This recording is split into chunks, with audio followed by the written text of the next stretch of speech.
الناس بتقول لك الجزر ب 40 جنيه، والله الكلام ده ما موجود، ما حصلش الكلام ده. والله الكيلو ونص ب 10 جنيه اهو، والله كيلو ونص ب 10 جنيه.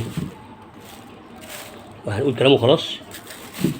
ايه فايدة السواد اللي بتسودوه على الناس؟ مفيش كلام ده كدب. كيلو ونص ب 10 جنيه اهو، الجزرة هي قدامك اهي، انا جايبهم من الصبح حطيتهم على المحل اهو، ولا في اي حاجة، زي الفل اهو ماشي. والخضرة يقول لك الواحدة ب5 جنيه، كدابين. التلات حزم خضرة دول ب5 جنيه. بص الواحدة قد ايه؟ بص همشيلك عليها بس عشان تعرف قد ايه، تعرف قد ايه.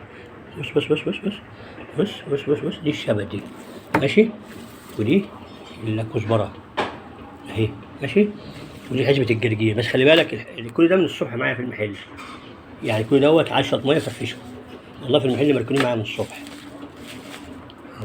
تلات حزم دول ب5 جنيه اهو. يعني ربنا سبحانه وتعالى بيقول لك بشروا ولا تنفروا، ما تقولش كلام كذب وتسودها في وش الناس، حاجه رخيصه وزي الفل. يعني اي واحد مدعي يقول لك الحاجه غاليه ما فيش الكلام ده، قدامك اهي. كانوا بيتكلموا على الخضره والجزر، وهو الجزر ليه موسم عشان التخليل، بيخلوه بالزيتون والكلام ده. بس والله انا جايب الكيلو ونص ب10. والخضره ديت التلات حزم دول فيهم واحده جرجير ب5 جنيه، في حزم اقل من دي الواحده بجنيه، بس دول كبار ماشي. اركن دول على جنب.